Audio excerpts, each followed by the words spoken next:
एक बहुत ही प्राचीन कहानी है। पुराने काशी में एक व्यक्ति था जिसमें आत्मज्ञान, आत्म सत्कार प्राप्त करने की बड़ी लालसा थी। उसकी पूरी खोज एक ऐसे गुरु की तलाश थी जो उसे ध्यान सिखा सके।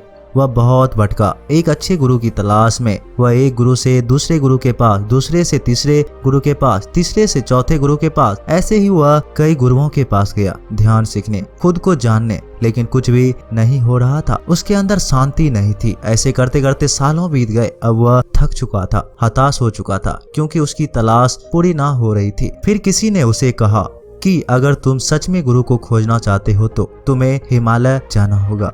कहते हैं हिमालय की दुर्गम पहाड़ियों में एक योगी रहता है। कोई नहीं जानता कि वह कहाँ रहता है, क्योंकि वह आज तक किसी को मिला ही नहीं। जब भी किसी को उसके बारे में पता चलता है तो वह योगी उस स्थान से चला जाता है और हिमालय पर्वतमाला की ओर और भी गहराइयों में जाकर रहने लगती है। पर एक बात निश्चित है कि वो हिमालय की दुर्गम घाटियों में ही कहीं रहता है। बस किसी को पता नहीं कि वो कहाँ रहता है। तुम्हें हिमालय की दुर्गम घाटियों में जाकर ही उसकी तलाश करनी होगी। वही आदमी बूढ़ा हो रहा था, लेकिन फिर भी उसने हिम्मत जुटाई। उसने हिमालय की यात्रा के खर्च के लिए 2 साल तक मेहनत करके धन इकट्ठा किए। फिर उसने यात्रा शुरू की। उसने प्रारंभिक कुछ यात्रा ऊंटों पर सवार होकर की, फिर घोड़ों पर, और अब वे हिमालय की तलहटी पर पहुंच चुका था, जहां से अब ऊपर पहाड़ों में उसे पैदल ही चढ़कर जाना था। वहां उसने हिमालय की निचली घाटियों में रहने वाली वस्तु से, स्थानीय लोगों से बहुत उस रहस्यमय योगी के बारे में पूछताछ की। वहां के स्थानीय लोगों ने बताया कि हाँ, हमने उस बूढ़े योगी के बारे में सुना है।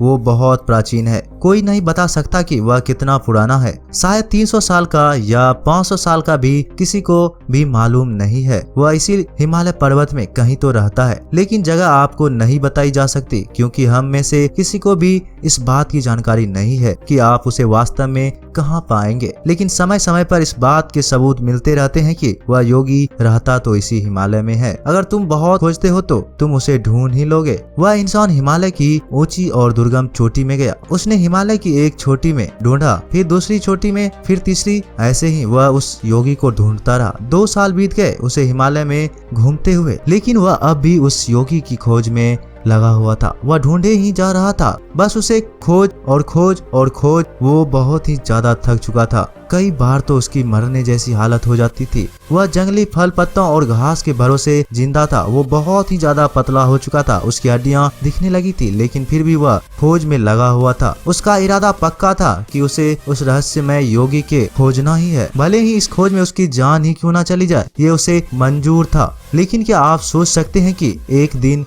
उसके साथ क्या हुआ? एक दिन उसने एक छोटी सी झोपड़ी, एक घास की कुटिया देखी। वह इतना थक गया था कि वह चल भी नहीं पा रहा था।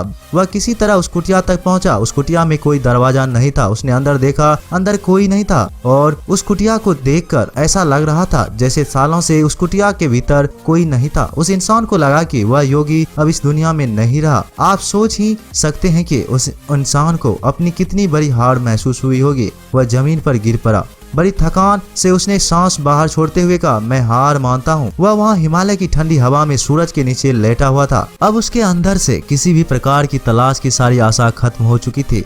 सारा विचार खत्म हो चुका था। वह बस शांति से लेटा हुआ था, और जिंदगी में पहली बार उसे इतना आनंद महसूस होने लगा था। उसने कभी ऐसा आनंद ना चखा था। अचानक उसे हकलापन महसूस होने लगा। अचानक सभी विचार गायब हो गए। अचानक उसे लगने लगा जैसे वो इस दुनिया में है ही नहीं। उसका शरीर और उसकी आत्मा 2 अलग अलग चीजें हो। ये सब उनके साथ हो रहा था। क्यों? क्योंकि उसने कुछ भी नहीं किया था। वह बस खुद के भीतर देख रहा था। फिर अचानक उसे महसूस हुआ कि कोई उसके ऊपर झुका हुआ है। उसने आंखें खोली। सामने एक बहुत ही तेजस्वी आंखें वाला एक बहुत प्राचीन व्यक्ति खड़ा हुआ था, जिसे देखकर लग रहा था कि ये सैकड़ों सालों से इन्हीं पहाड़ों में रह रहा है। उस बूढ़े प्राचीन आदमी ने मुस्कुराते हुए कहा, तो आखिर तुम मुझ तक पहुंच ही गए। वह व्यक्ति मुस्कुराया। उस प्राचीन आदमी ने फिर कहा, क्या तुम्हें मुझसे कुछ पूछना है? उस आदमी ने कहा, नहीं। ये सुन वह बूढ़ा आदमी बड़े जोरों से हंसा। यह एक अद्भुत, एक जादुई हंसी थी।